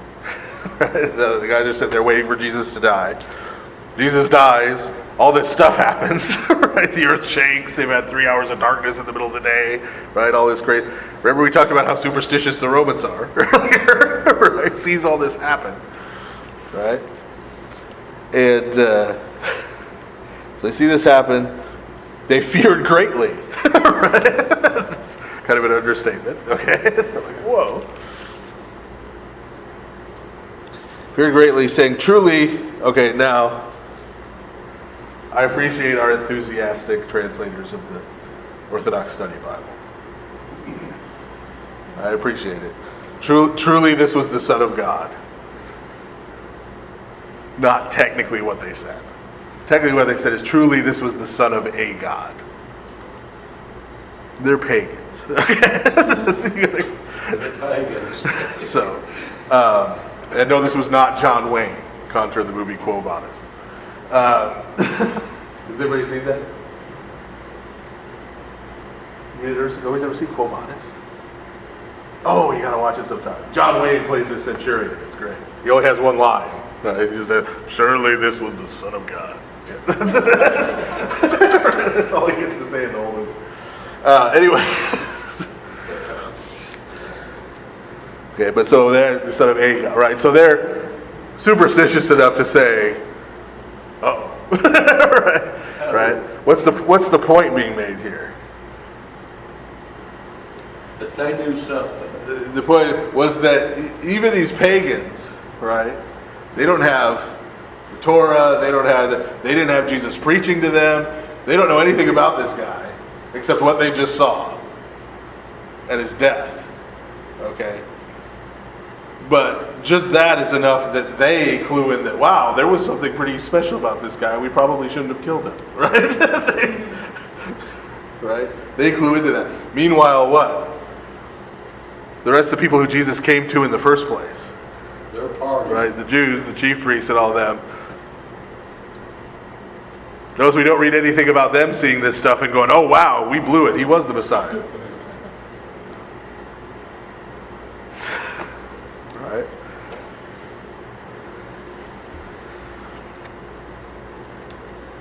Now verse 55, and many women who followed Jesus from Galilee, ministering to him, were there looking on from afar, among whom were Mary Magdalene, Mary the mother of James and Joseph, and the mother of Zebedee's sons. So notice the mother of Zebedee's sons was there to see the people crucified on his right hand and his left hand, from back when she asked about it. But only now, after Matthew's told the whole story, do we hear, oh, and by the way, these three women who followed Jesus were watching from a long ways away. Right? So we can present the story with Jesus being completely alone, and then, oh yeah, they were there to say, we got eyewitnesses who saw this happen. Right? Who saw this happen. Verse 57. Now when evening had come, there came a rich man from Arimathea named Joseph, who himself had also become a disciple of Jesus. This man went to Pilate and asked for the body of Jesus. That right there again is one of those loaded phrases that would have, right? Remember Pilate's reputation. Okay, this is a person who Pilate just condemned as a criminal. We just talked about all the lengths that the Romans went to make an example out of people, to make an example out of Jesus, right? Make his death as painful as possible. Put this sign over his head, right? Mocking him. So for Joseph to walk in and say, hi, I'm one of his followers, I'd like to have his body. Right? Not the most brilliant, right? I mean, it'd be sort of like if somebody had shown up at Navy SEAL headquarters and been like, hi, I'm one of Osama bin Laden's friends. Is there any way I could bury him? Right? Not a good plan. Right? Not a good plan. So you see a couple of things here in terms of Joseph's love for Jesus and his courage. Right? That he would even try this. Right? That he would even try this. And keep in mind, where are the disciples right now? No, the disciples, not the women. Nobody knows. Right? They're gone. They're gone. Right? All the other disciples are gone. Judas is dead, but the rest of them are off hiding somewhere. Right? And Joseph walks right into the lion's den. Joseph everything to ask for this. It says, right? And not only are they gone, but as we know, it's not like they're off somewhere like, oh yeah, he said he was going to rise from the dead. We'll just chill here until that happens. Right? They're gone like they're done. They're off. Remember, they go fishing. Right? They're like, oh, I guess it's back to fishing. Thought Jesus was the Messiah, but guess we were wrong, right? So they just go back to what they were doing before. Right? Joseph knows he just died too, and still willing to risk his life to bury him. So this is a majorly, right? It's interesting. Joseph of Arimathea just sort of pops up here all of a sudden, right? But there's a reason why his name is here, right? And why he's remembered, because this is an act of courage that, obviously no one else at the time was up to. Then Pilate commanded the body to be given to him. Right? So he's fortunate. Why would Pilate do that? Well, probably a combination of things. Number one, a report from a centurion that there was an earthquake, and confirming what his wife told him about the dream. So he probably thinks he's in some kind of trouble. So he says, well, maybe if I give this guy the body and he gives him a proper burial, I'll be off the hook a little. With the gods, right? Right, most likely. This would be why he'd vary from his normal. Because normally, like I said, the normal process, if someone's crucified, they leave them hanging on the cross for a few days to let the animals at them, to make a further example out of them. And then they get pulled down and thrown in a mass grave. Right? They dig a big ditch next to where they're crucifying people, throw all the bodies in it, cover it up. Right? That was the typical for the Romans. But so Joseph gets the body. Verse 59, when Joseph had taken the body, he wrapped it in a clean linen cloth and laid it in his new tomb, which he had hewn out of the rock. And he rolled a large stone against the door of the tomb and departed. And Mary Magdalene was there, and the other Mary sitting opposite the tomb. Okay. So the women are still there as witnesses. Right? The women are still there as witnesses. This shows us something very interesting right off the bat about the early Christians that you may not have thought of before. Okay. What did you have, if you wanted to establish something as fact in the Jewish community, how many witnesses did you need? Two. You need 2 witnesses. How many of them could be women? None. 0. Right? Right?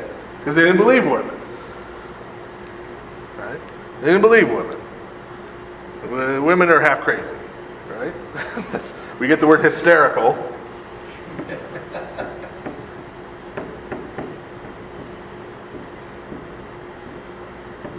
From the word for woman. It's the same root as hysterectomy. Right? It's the root for woman. Okay? That's what they thought. Right?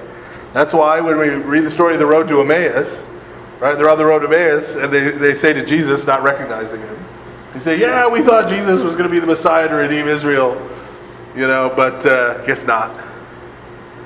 And he says, oh, really, what happened? He said, oh, yeah, well, he ended up being crucified, and then, some of these women came and told us he rose. They went to the tomb and it was empty and he rose from the dead. Can you believe that? Anyway, we're heading back to Emmaus. Right? Right? And you're sitting there going, wait, they told you what? It's very clear. All the male disciples just, okay. Right? Okay, we get it. You love Jesus. He's dead. You're woman crazy, right? Because you're delusional, whatever. Right? They didn't believe them. Okay? But twice now, in verse 56, right, and in verse 61, where Matthew has wanted to establish a fact that something really happened. This really happened when Jesus died. Right? You don't believe me? I've got witnesses. Names 3 women. And here when he says Joseph, the body didn't just hang on the cross and get thrown in a mass grave. No, Joseph of Arimathea took it and buried it in a tomb. And they would say, well, that doesn't sound like Pilate. He'd say, I got witnesses. I got 2 witnesses. Who? These 2 women.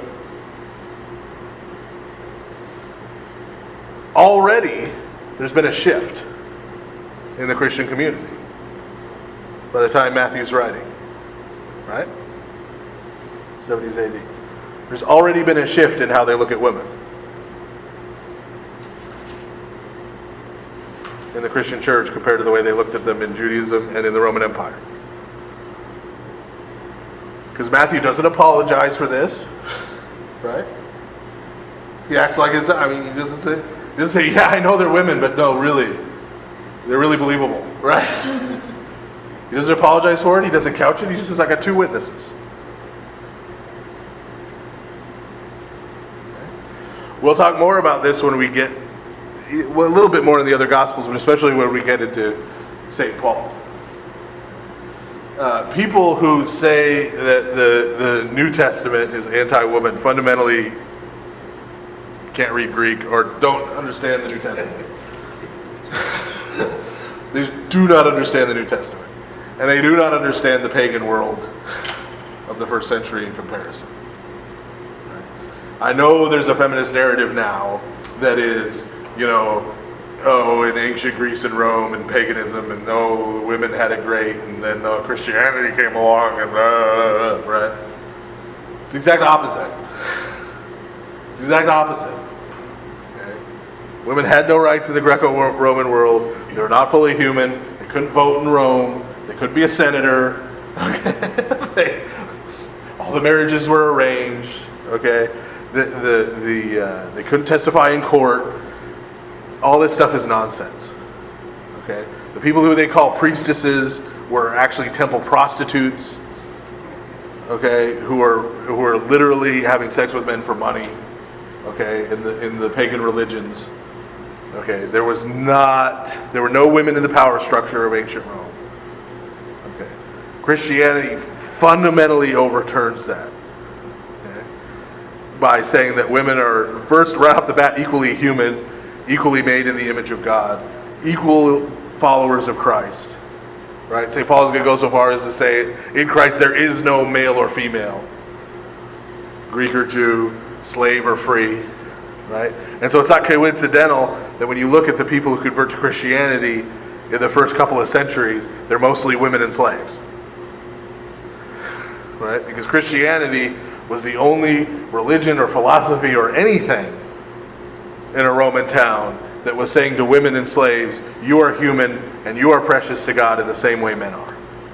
And free men are. Right? They're the only ones. It was completely different. And that's one of the reasons the Romans persecuted and hated them. Because the Romans, one of the many things the Romans accused the Christians of was overturning the social order. You can't go around telling slaves that they're just as valuable as their masters. You can't go around telling women they're equally as valuable as men. You especially can't go around, like you read the life of St. Thecla, you can't go around telling women that if they don't want to get married, they don't have to. Right? So there's a quantum shift in how human beings are viewed and valued that takes place in Christianity. And we see a little bit of evidence of it here already in Matthew, where he's citing women as witnesses. And only women as witnesses of these events, as if their testimony establishes it without apology. Okay. So verse 62, on the next day, which followed the day of preparation, the chief priests and Pharisees gathered together to Pilate, saying, Sir, we remember while he was still alive, how that deceiver said, after 3 days I will rise. Therefore command that the tomb be made secure until the third day, lest his disciples come by night and steal him away, and say to the people, he has risen from the dead. So the last deception will be worse than the first. Okay, a couple things here. Okay, first, notice the centurion who saw all this happen says, whoa, this guy was somebody special, right? This guy was somebody important. Probably shouldn't have executed him, right?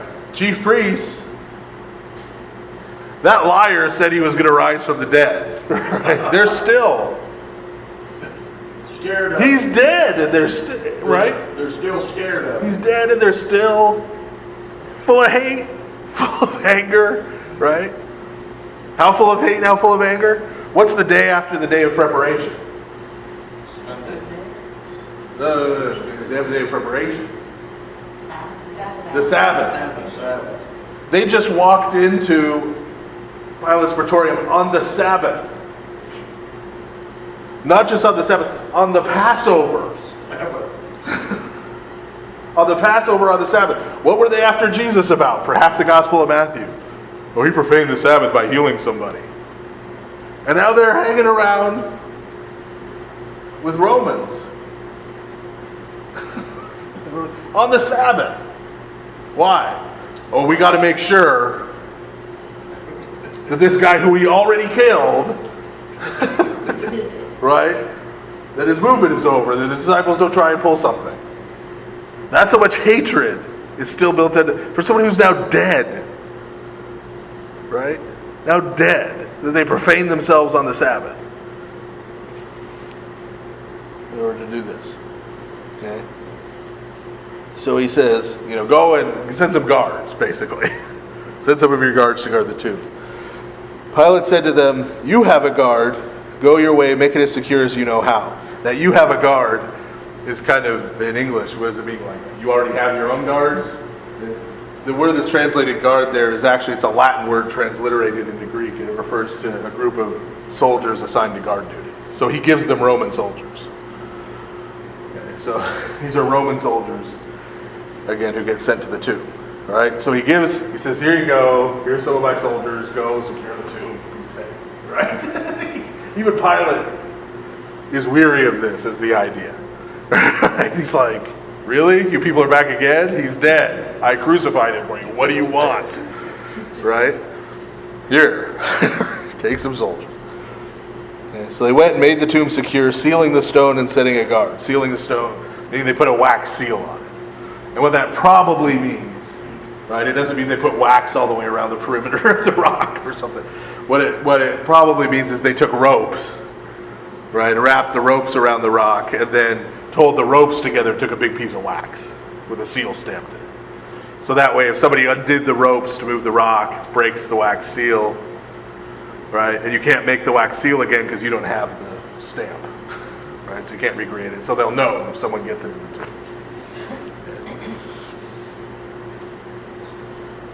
You want to finish? Okay, we'll finish. So chapter 28, verse 1. Now after the Sabbath, as the first day of the week began to dawn, Mary Magdalene and the other Mary came to see the tomb. Okay. So I know we're bringing the myrrh in the house. The other Gospels, this one, they come back to the tomb. Okay? Not told a lie. And behold, there was a great earthquake.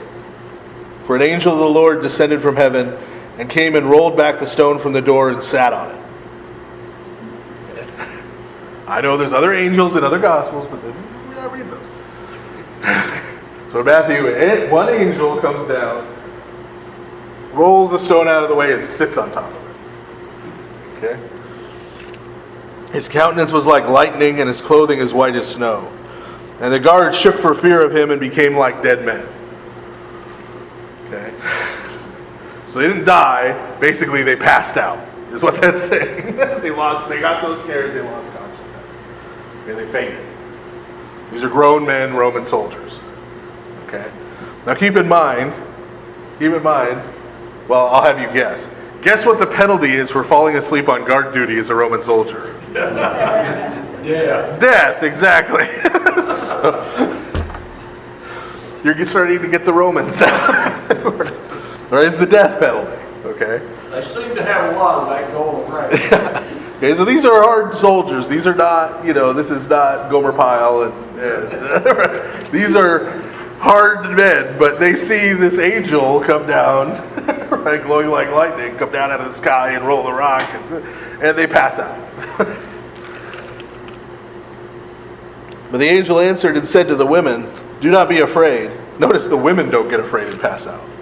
Score one for They're tough, by Been sitting there 2 days. It says, "Do not be afraid, for I know that you seek Jesus who was crucified.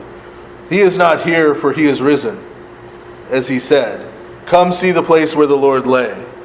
And go quickly and tell his disciples that he is risen from the dead, and indeed he is going before you into Galilee.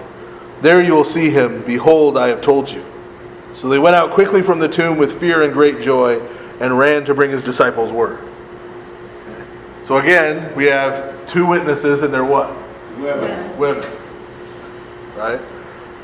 Go tell the disciples. Right? Have to find them first, but that's okay. So verse 9, and as they went to tell his disciples, behold, Jesus met them. Okay. So they're running away from the tomb, right, to go tell them, hey, Jesus rose from the dead, and Jesus appears to them, saying, rejoice. So they came and held him by the feet and worshipped him. Then Jesus said to them, do not be afraid. Go and tell my brethren to go to Galilee, and there they will see me. Okay? So now they've actually seen Jesus, right? And they're running to tell the disciples. So not only does Matthew here use women as witnesses, but who is he following in doing that? Jesus picked two women to serve as his witnesses. Right? Now while they were going, behold, some of the guard came into the city and reported to the chief priests all the things that had happened. Right? So they're running to go find the disciples. Right? The guards have now slugged back. Right? Come back to the chief priest.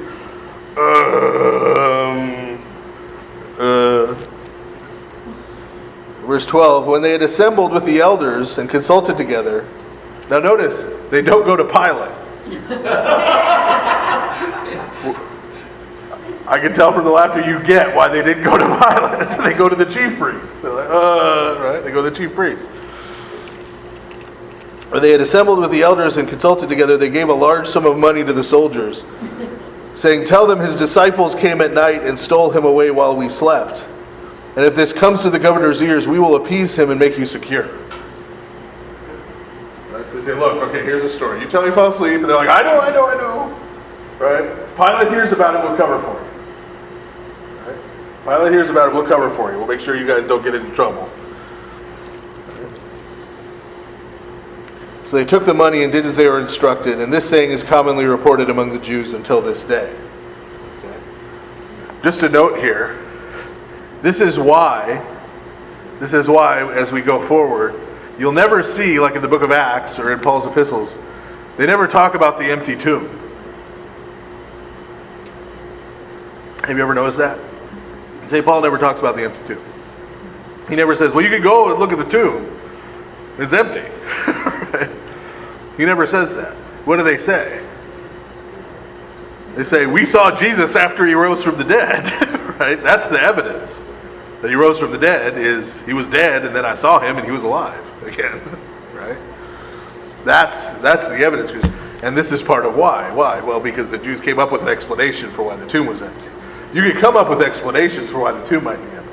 It's a lot trickier if Jesus is standing in front of you and he was dead 2 days ago to come up with an explanation as to how he's now not dead, right? That's a much bigger problem to solve.